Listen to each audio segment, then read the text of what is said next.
Hello girls! As promised, this video will be dedicated to the issue of hyperhidrosis.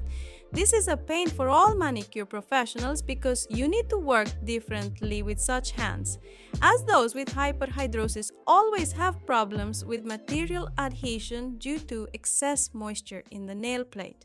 Today, we will talk about all of this. My name is Anna, and let's get into it. First, I'll briefly explain what and why I'll be doing so that you understand the process. When working with such hands, I start by drying them with a paper towel to remove excess moisture.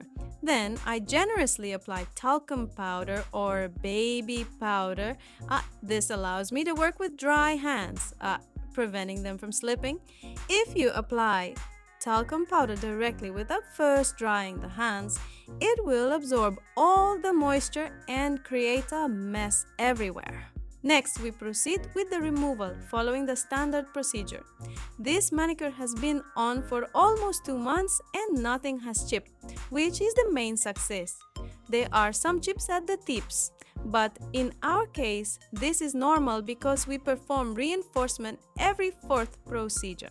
And today is one of those days. I'm not using the standard reinforcement technique, but rather the bortik technique. While I'm performing this combination manicure, let's talk a bit about the characteristics of this diagnosis.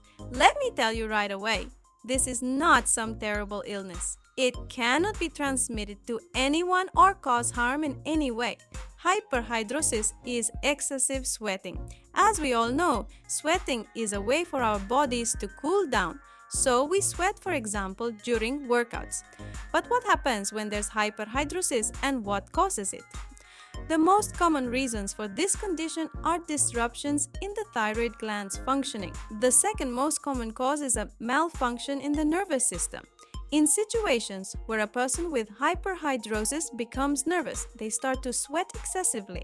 It's important to note that hyperhidrosis can be both localized and generalized. Generalized hyperhidrosis is not very common, and in our case, it's localized, only affecting the hands. Furthermore, hyperhidrosis can also be seasonal, mostly occurring from autumn to spring. There are various injection procedures, such as Botox, that can block sweat glands, but these treatments only provide temporary relief. This was the basic information that will help you understand what hyperhidrosis is. Now let's talk about how to work with such hands.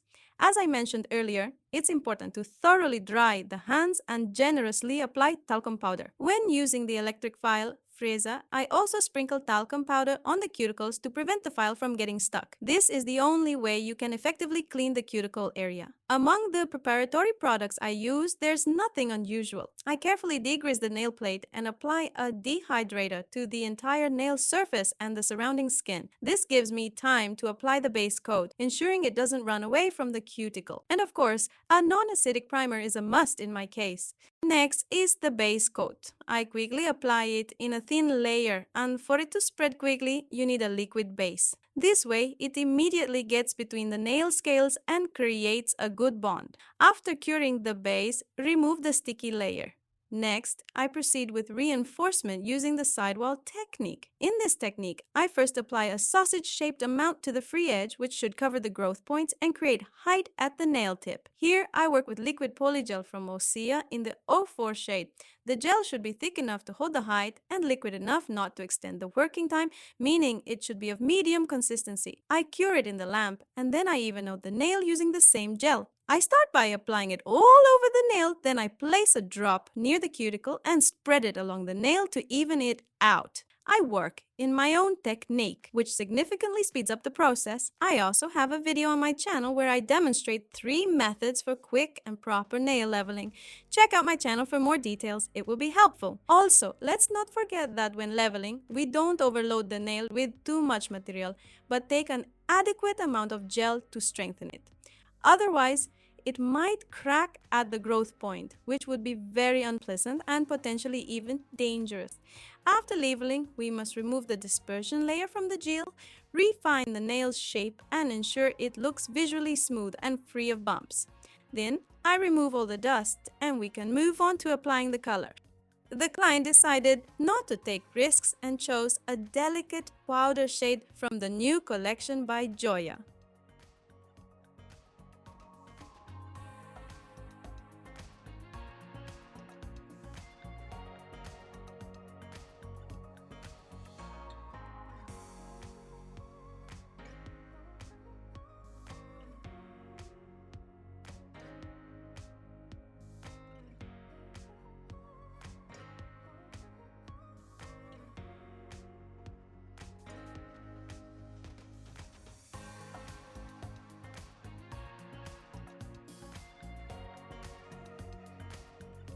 After it has fully dried, I remove the sticky layer and apply the top coat.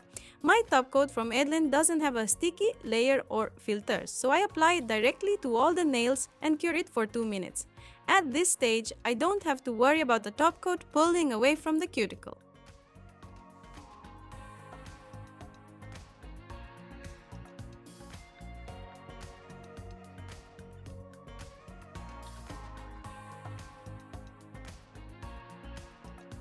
Of course, I also use a nail drill to remove about a millimeter of the natural nail and make the nail itself thinner. We finish our procedure by shaping the nail and applying cuticle oil.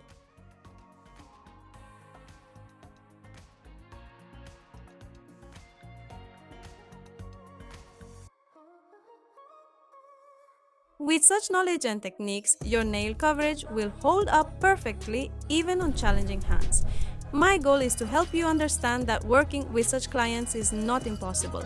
We may not be able to simply cure it, but we can make it possible for all girls to enjoy any type of manicure, feel happy and beautiful. Thank you very much for watching this video. Don't forget to leave a comment if I was able to help you or if you found the video interesting. And of course, subscribe to the channel to expand your knowledge with me. I'll say goodbye for now. Bye bye.